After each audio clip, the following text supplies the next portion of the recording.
ఏంటి అంటే ఈ సంవత్సరంలో ప్రజాపాలన విజయోత్సవాలు చేస్తున్నారు కదా, ఏం మారింది తెలంగాణ ఈ సంవత్సరంలో?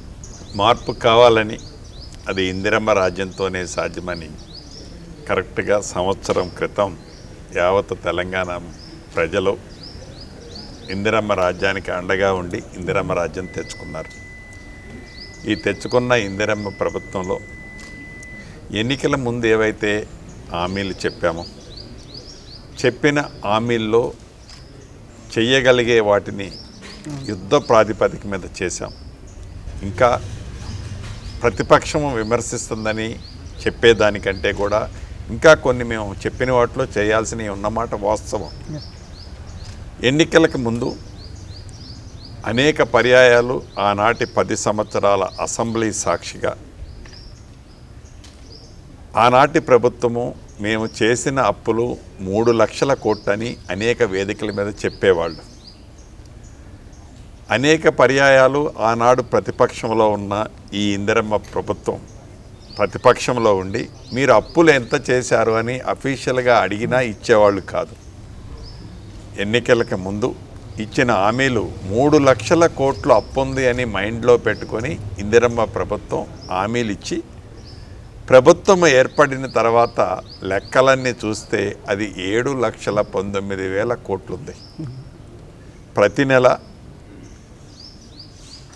తిన్నా తినకపోయినా ఈ రాష్ట్ర ప్రభుత్వము ఫైనాన్స్ మంత్రిగా, ఉప ముఖ్యమంత్రిగా, డిప్యూటీ సీఎంగా బట్టి విక్రమార్క గారు ప్రతి నెల ఆనాటి ప్రభుత్వం చేసిన అప్పుల్లో అసలులో కొంత మిత్తి కలిపి ప్రతి నెల 6,500 కోట్ల రూపాయలు వివిధ బ్యాంకులకి, సెక్టార్లకి ఈ ప్రభుత్వం కడుతూ తెలంగాణ రాష్ట్రం ఏర్పడిన తర్వాత ఆడబిడ్డలకి 200 యూనిట్లు కరెంటు ఉచితంగా ఇస్తామని చెప్పి ప్రభుత్వం ఏర్పడిన మరుక్షణమే చేశాం. 500 రూపాయలకి గ్యాస్ ముదిస్తామని చెప్పి ప్రభుత్వం ఏర్పడటంతోనే చేశాం. ఆడబిడ్డలను రాష్ట్ర వ్యాప్తంగా ఆర్టీసీ బస్సులో ఉచిత ప్రయాణ సౌకర్యం కల్పిస్తామని చెప్పి ఆ కార్యక్రమం ద్వారా ఇప్పటివరకు రాష్ట్ర వ్యాప్తంగా 1,25,00,000 మంది ఆడబిడ్డలు సుమారు 4,000 కోట్ల రూపాయలు విలువ చేసే జీరో బిల్లుల ద్వారా ప్రయాణం చేశారు.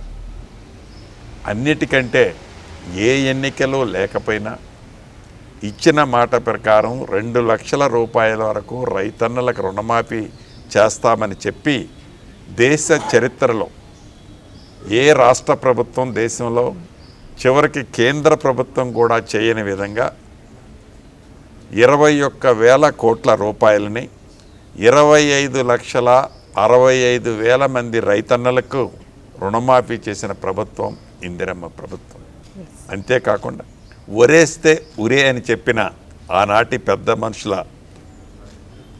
అర్థాన్ని మార్చే విధంగా, ఒరేస్తే రైతన్నల ముఖంలో ఆనందం చూసే విధంగా గౌరవ ముఖ్యమంత్రి రేవంత్ రెడ్డి గారి నాయకత్వంలోని ఈ ప్రభుత్వం మద్దతు ధరతో పాటు ఏ తరుగు లేకుండా క్వింటాలకి సన్న వడ్లకి 500 రూపాయలు ఇస్తున్న ప్రభుత్వం ఇందిరమ్మ ప్రభుత్వం.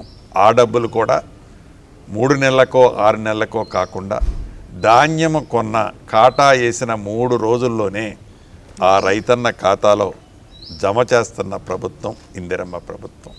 2014 నుంచి 2024 వరకు 10 సంవత్సరాలలో ఆనాటి ప్రభుత్వం ఎన్నికలు వచ్చేటప్పుడే డబల్ బెడ్రూమ్ బొమ్మలు టీవీలలో, పేపర్లలో చూపించేది.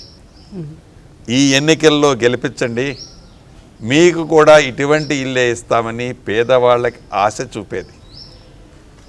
2004 నుంచి 2014 వరకు ఆనాటి ఇందిరమ్మ ప్రభుత్వంలో ఇప్పటి తెలంగాణ రాష్ట్రంలో కట్టిన ఇందిరమ్మ ఇళ్ళు 25,35,000. 2014 నుంచి 2024 వరకు గత ప్రభుత్వం కట్టిన తెలంగాణ రాష్ట్రంలో ఇళ్ళు టెండర్ల పిలిచింది 1,52,000, పూర్తి చేసిన ఇళ్ళు 63,000, అసంపూర్తిగా కట్టిన ఇళ్ళు 36,000, టెండర్ స్థాయిలోనే ఉన్న ఇళ్ళు మిగతావి. ఈ 63,000 ఇళ్ళు కూడా నిరుపేదల కంటే పింక్ కలర్ షర్టు కొన్న వాళ్ళకే ఆనాటి ప్రభుత్వం ఇళ్ళిచ్చింది. ఇందిరమ్మ ప్రభుత్వంలో భేషజాలకు పోకుండా అసంపూర్తిగా కట్టిన ఇళ్ళు పూర్తి చేస్తూ ఈ మొదటి విడతగా రాష్ట్ర వ్యాప్తంగా 4.5 లక్షల ఇళ్ళు, ప్రతి ఇంటికి 5 లక్షల రూపాయల చొప్పున, ప్రతి నియోజకవర్గానికి 3,500 ఇళ్ళు తగ్గకుండా ఇస్తూ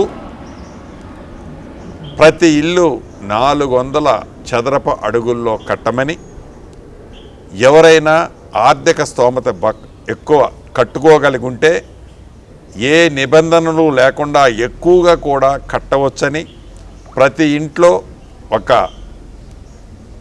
కిచెను, వంటగది, ఒక టాయిలెట్ కూడా ఉండాలి అని ఈ ప్రభుత్వం ఆదేశాలు ఇచ్చి, ఇళ్ల స్థలం ఉన్నవారి ప్రతి వారికి, పేదవాళ్ళకి ఇచ్చే కార్యక్రమానికి శ్రీకారం చుట్టి ఆ యాప్ని నిన్న లేదు మొన్న గౌరవ ముఖ్యమంత్రి రేవంత్ రెడ్డి గారి చేతుల మీద ఓపెనింగ్ చేసుకున్నాం.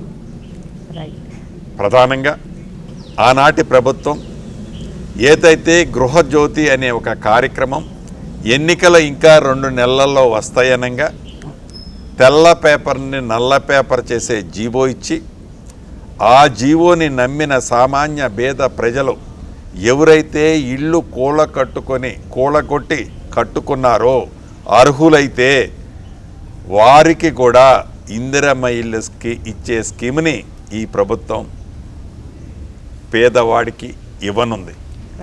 దాంట్లో భాగంగా నీవు ఏ పార్టీ అని కానీ, నీది ఏ కులమని కానీ, నీది ఏ ప్రాంతమని కానీ, నీది ఏ మతమని కానీ అడగం. నువ్వు కాంగ్రెస్ పార్టీకే ఓటేస్తే, గతంలో లాగా బీఆర్ఎస్కు ఓటేస్తే ఇల్లిస్తామని చెప్పినట్లు కాకుండా, నువ్వు కాంగ్రెస్ పార్టీకే ఓటేస్తే మేము ఇల్లిస్తామని చెప్పం.